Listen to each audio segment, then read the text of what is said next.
joined Model UN back when it was still a Southern Gentlemen's Club across from the gay bar, aka A Russian gay bar. Russian gay bar, thank you, aka sophomore year. And much like Miriam, I joined because all my friends were in it. I also joined because I kept seeing a lot of hot upperclassmen walking into it. That was definitely a thing. But, so, my first meeting, the only things I remember are walking up to the person in charge, according to my big sim, who'd been telling me to join for over a year, and saying, how do I join? He probably says, go talk to the creepy guy in the corner. The creepy guy in the corner turned out to be someone we'd be pretty tight with that year, but that's like later on. The other thing I remember is they decided that year. I said we're getting there. The other thing I remember from that first meeting was we had a fake debate on legalization of marijuana, where two of the very stoned juniors sitting in the back of the room decided to argue against marijuana legalization and throw joints at each other. That was my first meeting. It was. After that, that was shortly before Busan, so it was very hectic. I didn't actually do much until Neiman because it was during like the lull period, and club being as it was didn't do anything during the lull period except send out meetings about hall meetings, which didn't actually exist. But so Neiman, I remember, I'm freaking out. I'm North Korea because We're all North for Korea. that conference we were all North Korea. Great way to start. I'm in the UNDP, so I'm North Korea arguing about educating women. AKA, the few times where North Korea isn't actually useful. And the first thing I say on the bus, I just remember I'm ranting loudly, and the two things that come out of my mouth are, I hate public speaking, which is true. I was terrified of them. I couldn't give a speech to save my life. And politics are really boring. At which point, this kid just leans over the seat and just goes, why are you here? So, that kid then took us, me, Ariel, and Sophia. We were the three on that conference. We were the three newbies. We were terrified. Kind of took us under his wing, taught us what? Taught us like where to not go to get really bad food in the Georgetown area because Neiman's like that. That sort of thing. Also, he never set foot in our room, but we found his background guide behind our TV on the last day. We don't know how. Neiman was weird. We also saw his hall look alike, and exactly. There's a lot of good stuff. Yeah. And it was terrifying because it was Neiman. They go hard. They go like ham. So you walk into the ballroom, which seats like 3 million, and you're just like, I don't know what I'm doing. I'm not even dressed for this. But the thing is, like, basically I walked away, obviously no award. I think I spoke a total of 2 times. But I walked away just feeling like, this is doable. I can do this. The next conference I get the position of the Holy See. In DISEC. So DISEC that time, Wamunk, there were 100. Who's calling? I agree. Sophia. Can you turn it off? We're best friends. Shut down. DISEC, I remember we were discussing cyber terrorism, and if there were 110 people in that committee, and there were 14 STI-kids, 8 of whom were seniors or very good friends of these seniors, all SEC members who decided to be Madagascar and Malawi in DISEC. So, on cyber terrorism. So, first night, first off, no one knows where the room is because it was Wamunk, so no one knows how like the different buildings work. We get lost. We accidentally walk into a Jewish frat party. Hannah said she knew where we were going. She clearly didn't. So we get into DISEC, and so our chair, who talks like Donald Duck, basically. Did you tell him what we called him? What did we call him? He was a gay duck. Right, but Wore a bow tie.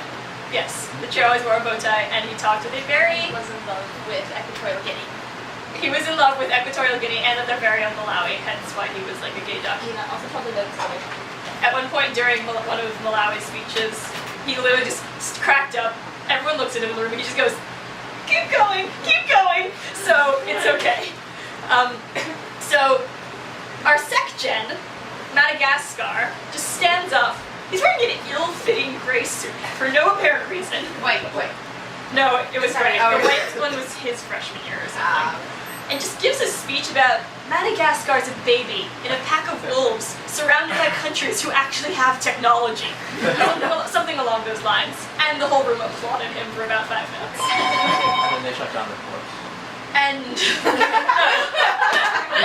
that committee was one of the most ridiculous ones I've been in because all of these seniors who were goofing off and the friends of the seniors decided to band together and write a resolution titled Iceman, which basically it said, let's give cyber terrorism weapons to every country so that there's mutually assured destruction.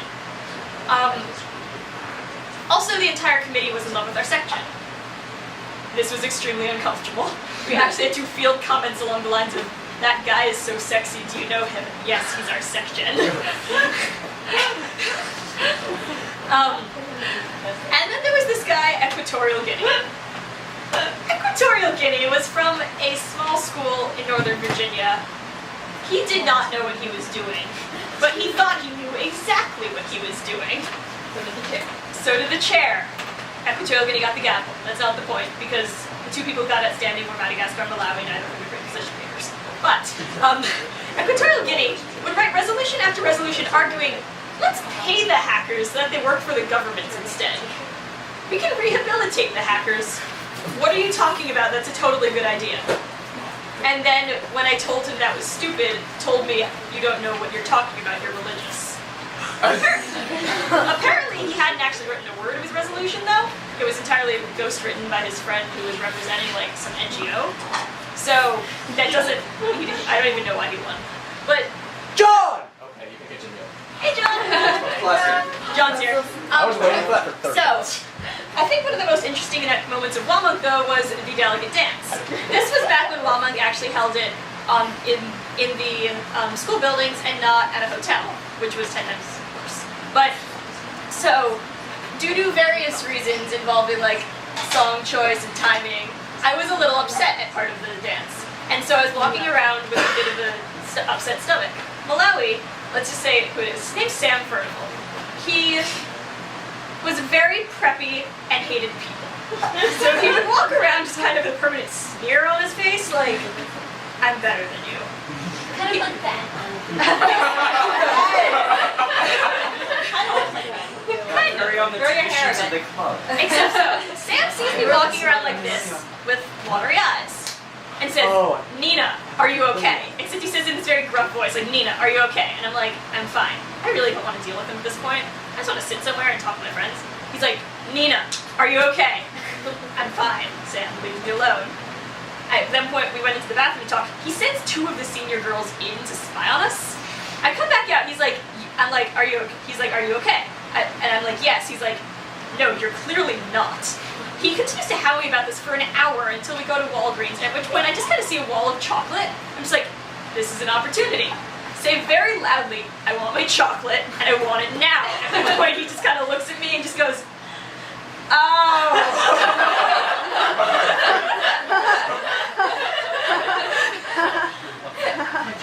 Yeah.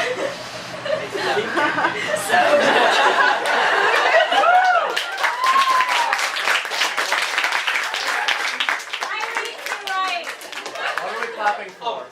Lucas understands it. What are we clapping Well, Lucas, I think I get it. Oh. Lucas, after all, we had that long lecture where you learned to stop being scared of women's underwear. I think that you should be okay. They lied. Be scared. So, gonna skip forward because the elections, the only memorable thing is, for a year and a half after that, the names were still in the ward because our SecGen didn't know the difference between Sharpies and Expo markers. and the SecGen, the previous year, aka college freshman, decided to sit there and just spoil everyone's speech. That was really weird. So, then moving on. Busan of junior year, I think the best thing that happened that year was Sarah, who's not here but we mentioned, bought a gas mask and decided she was just gonna hang out in our room in like pajamas and a gas mask. But see, the thing is, I was like talking to my mom because my mom started chaperoning that year and that conference and just chaperoned every other conference that I went to, which is pretty awesome because I got to actually sleep in a really nice bed that was empty and and not full of like Miriam. But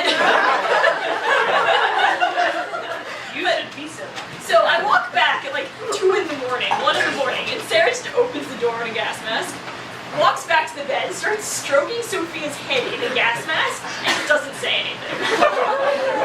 This was also, let's see, anything happened at Busan? Oh yeah, this was the night of the grimy dance, aka the time when Mustafa decided to just grab my arm and say, "You're going to escort me in because I need to look good." And then when I said no, grabbed the first arm he found, which was David Flomenbaum. He didn't look very good. So that was that. But the thing is, like, that was when, like, I had a minor position. I was Deputy Undersecretary of Advertising with Shah Alam and David Flomenbaum. I don't actually know what I was doing. I made a lot of flyers. That was about it. It's a very important job. It was a very important job. We made all those flyers about, like, Steinmunk. We Yeah. gave them out to Horace Mann people who was kind of probably hate them. And then, so, that was when I won my first award, though. And for the first time, I was like, yo, I can do this. This is nice. Also, I had the genuinely heartwarming experience of being told, oh yeah, we don't want to work with you because our faculty advisor says you're probably too powerful in this committee. I don't actually know why, because the person who told me this was doing absolutely nothing. But then we just, like, you know, December happened. We had a lot of scrimmages, that sort of thing. Those were really fun. Then Naaman rolled around, and this is like the last time we go to Naaman. So Naaman that year, I'm in the British House of Commons with Sophia, and it's being run like a crisis, which means we're going to have crises on the topics of immigration and environmental reform. The crisis was that a Polish cab driver kidnapped the Prime Minister of the UK and argued that, is this 24? And said that that he was an illegal immigrant, and unless we didn't reform immigration so that he could now be allowed to enter the UK, he was going to hold the Prime Minister captive. That totally makes sense. This was also the session where I got screwed over by, how that feels like this, by a girl who walks in, full British accent, I'm not here to win, guys. I'm just doing this for my mom. She's always wanted me to do Model UN. Everyone falls for it. But the thing is, that was when we had not a chair, but a director who decided to walk in the middle of one of the crises. I'm Queen Victoria! Full wig, full outfit. And then our fundraiser was, I will go to the dance as Queen Victoria with you. And we raised like $2,000-3,000, something like that. And then Naaman last year was also where I met Mandy for the first time. So best thing, this was the time when we got an absurdly expensive hotel room. Heated bathroom floors. Like no doors on the bathroom. The shower had no bathroom, had no walls or doors, which was I think more awkward for the guys and the girls, because the girls would just be like, yo, talk to me, I'm in the shower. But the guys are just like, I'm not looking. So, 5 minutes in, we always say it's not a mild conflict unless you cry at some point. So, 5 minutes within unpacking, actually 5 minutes of unpacking, Sophia is standing in the mirror going, I like this new skirt. I have a great ass. Oh my god. Ariel is in the mirror applying eyeliner. I hate men. I hate women. I hate everybody. Why won't my eyeliner work? I'm on the bed sobbing, and Mandy's just going around saying, I think we're gonna get along really well. And that Saturday night after the dance, we were watching like True Life, I'm a sex worker. And then some show, and then True Life, I have a foot fetish. And then this Bushman knocks on the door. And we like scramble. Great gay porn star. Yeah, no, one of the guys on True Life was like a straight guy who did gay porn, and he decided to come out to his sister by showing her his movies, and then couldn't understand why she was disgusted, and was like, you're a homophobe. And it's like, no, that's really not why she's freaking out. But this is when Miss Bushman knocks on the door, and my mom, and we scramble for the remote, and we managed to change it to like Fox. And they open the door, and they're just like, okay.